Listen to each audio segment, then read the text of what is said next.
আসসালামু আলাইকুম তোমাদের সবাইকে। আজকে ক্লাস তোমাদেরকে স্বাগত। আজকে আমরা দেখব হচ্ছে এইচএসসি আইসিটি চ্যাপ্টার 3 এর অক্টালের বিয়োগ। ঠিক আছে? আচ্ছা, আমরা অক্টাল বলতে কি জানি? যে সংখ্যাটার বেস হচ্ছে 8 সেটা হবে কি অক্টাল। দেখো আমরা বিয়োগ উঠাইছি দুইটারই আমরা বেস পেয়েছি 8। ঠিক আছে? এখান থেকে হচ্ছে আমরা কি করব? অক্টালের বিয়োগ করব। চলো তাহলে আমরা শুরু করি। এক নাম্বারটা দিয়ে আমরা লেখার জন্য এইভাবে লিখে নিব। আগে ছোটবেলায় যেরকম আমরা যোগ বিয়োগ করতাম ওভাবে লিখে তারপরে হচ্ছে আমরা বিয়োগ করব। ঠিক আছে? এখন খেয়াল করো, দেখো দুইটা নিয়ম, দুই তিনটা নিয়ম খেয়াল করতে হবে। প্রথমটা হচ্ছে দেখো আমাদের উপরের সংখ্যাটা কি আছে? ছোট সংখ্যা, আর নিচেরটা হচ্ছে কি আছে? বড় সংখ্যা। আমরা যখন বিয়োগ করতাম তখন আমরা দেখা যেত কি আমরা এই দুইটাকে হচ্ছে কি ধরে নিতাম? 12 ধরে নিতাম। উপরে যখন ছোট সংখ্যা থাকতো আমাদের দুইটাকে আমরা 12 ধরে 12 থেকে হচ্ছে আমরা 6 বাদ দিয়ে দিতাম। কিন্তু আমাদের অক্টালের ক্ষেত্রে আমরা সেটা করতে পারবো না। আমাদের দেখো অক্টালে এই যে বেস 8 আছে না, আর এখানে ছোট সংখ্যা আছে, আমরা এই বেস 8 টাকে কি করব? এইখানটায় হচ্ছে যোগ করে দিব। যেহেতু উপরে আমাদের কি আছে?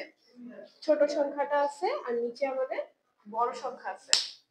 তাই আমরা যদি দেখো ওই বেস 8 টা নিয়ে যদি হচ্ছে আমরা এই স্থানে যোগ করে দিই তাহলে আমাদের কত হয়? 8 আর 2 10 হয়।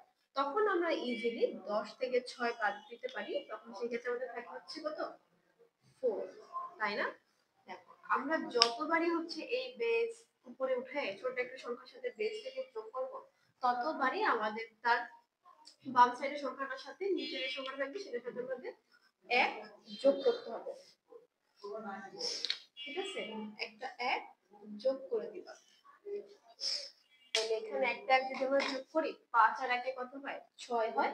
আর 7 থেকে 6 গুলো থাকে হচ্ছে 1। এটাই ছিল হচ্ছে আমাদের অক্টালের বিয়োগটা। আমি আরেকবার রিপিট করি, খেয়াল করো।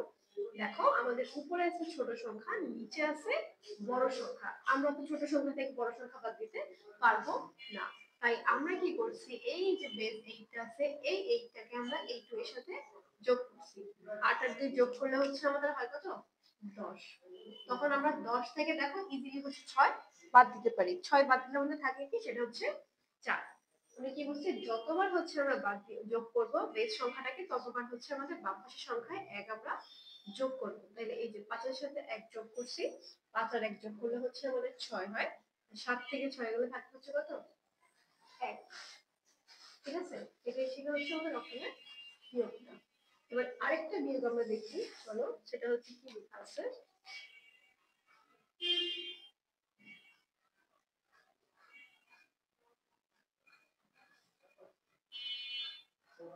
দেখো আমাদের এই বিয়োগটা করার সময় উপরের সংখ্যাটা কি ছিল? উপরের সংখ্যাটা ছিল হচ্ছে ছোট, তাই আমরা কি করছি? বেস 8 টা এখানে যোগ করে দিছি। কিন্তু আমাদের 2 নাম্বার ম্যাথটা দেখো, 2 নাম্বার ম্যাথে কি এটা 7 আছে, মানে আমরা 7 থেকে 5 হচ্ছে ইজিলি বাদ দিতে পারি। আমাদের থাকে কি 2, তাই না? কিন্তু পরেরটায় দেখো মাঝেরটায় আবার কি আছে? 5 ছোট আছে, 6 হচ্ছে বড় আছে। তখন আমরা কি করব? এই 8 কে এই 5 এর সাথে আমাদের কি করতে হবে? যোগ করতে হবে। তাইলে আমাদের 8 আর 5 যোগ করলে কত হয়? 13 হয়। 13 থেকে যদি আমরা 6 বাদ দিয়ে দিই, বাদ দিলে কত হয়? 7 হয়। কি বলছিলাম মনে আছে? যতবার হচ্ছে আমরা বাদ দিব ততবার তার আগে একটা সাথে 1 যোগ করব। তাহলে এখানে যদি আমরা 1 যোগও করি, 1 1 যোগ করলে কি হয়? 2 হয়। আর 2 থেকে 2 গেলে তো শূন্য থাকে।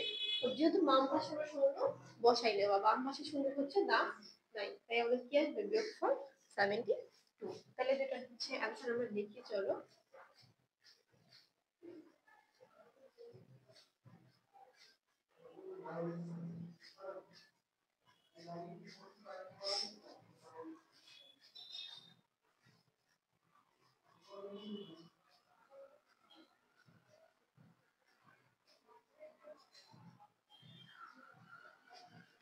তাই আমাদের অ্যানসারটা কত আসলো?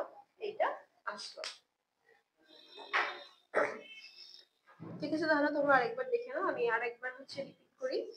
কি করছি? যখন এই সাইডে আমাদের যা ছোট থাকবে আমরা এই বেস 8 টা হচ্ছে এটার সাথে যোগ করে দেব। যতবার আমরা বেস 8 যোগ করব বাম পাশের সংখ্যাতে ততবার হচ্ছে আমরা 1 যোগ করব। ঠিক আছে? যোগ করে তারপর হচ্ছে বিয়োগ করব।